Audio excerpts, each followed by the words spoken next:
हम एक खूबसूरत दुनिया में रहते हैं। बस अपने आसपास की अद्भुत चीजों को देखें। आइए शुरुआत में वापस जाएं और देखें कि बाइबल हमें क्या बताती है कि यह सब कैसे शुरू हुआ। आरंभ में परमेश्वर ने आकाश और पृथ्वी को बनाया। भगवान अंधेरे पर चले गए और कहा, प्रकाश।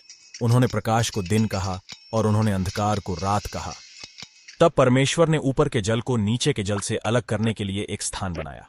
उन्होंने अंतरिक्ष को आकाश कहा। परमेश्वर ने जल इकट्ठा किया और सूखी भूमि प्रकट हुई। उसने जमीन को जमीन और पानी को समुद्र कहा। फिर उसने घास, अनाज और पेड़ जैसे पौधे बनाए। तब परमेश्वर ने आकाश में ज्योतियां बनाई। उसने दिन के लिए सूर्य, रात के लिए चंद्रमा और सब तारे बनाए।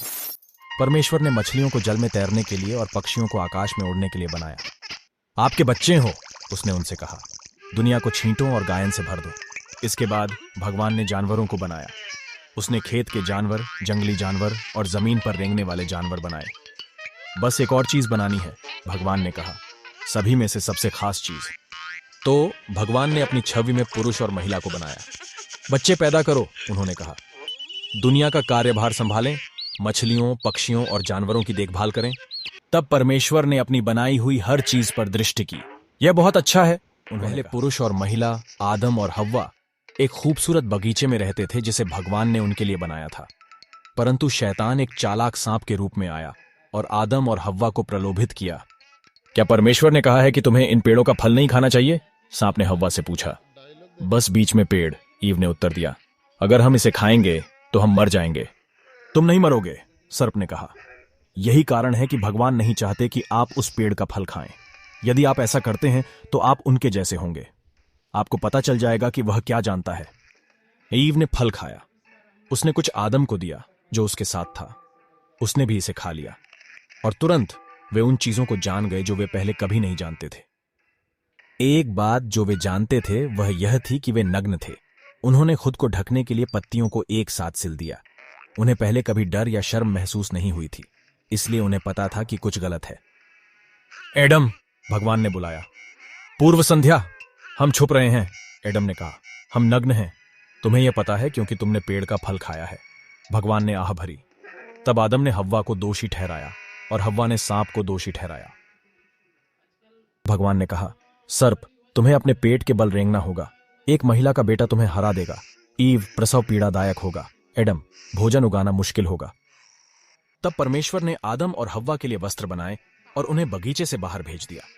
उसने एक स्वर्गदूत को जलती हुई तलवार के साथ वहां रखा ताकि वे लौट ना सकें। पृथ्वी लोगों से भर गई, परंतु उन्होंने इतना पाप किया कि परमेश्वर को खेद हुआ कि उसने उन्हें बनाया। उसने पृथ्वी पर सभी को बहा देने के लिए बाढ़ भेजने का निर्णय लिया। नूह नाम का एक आदमी था जो दूसरों जैसा नहीं था। नूह ने परमेश्वर से प्रेम किया और उसकी आज्ञा मानी।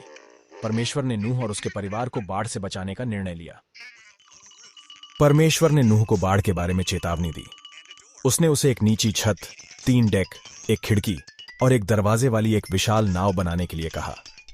आज्ञाकारिता में नूह ने इसे बनाया। परमेश्वर ने नूह को बाढ़ के बारे में चेतावनी दी।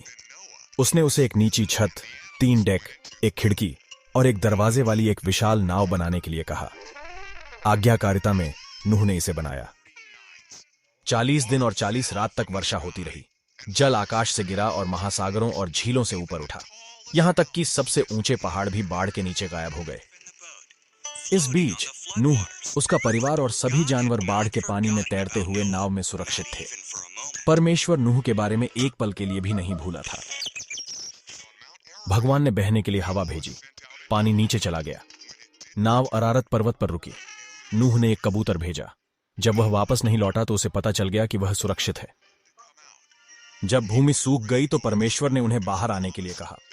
उसने इस वादे के रूप में आकाश में एक इंद्रधनुष रखा कि वह फिर कभी पूरी पृथ्वी पर बाढ़ नहीं लाएगा।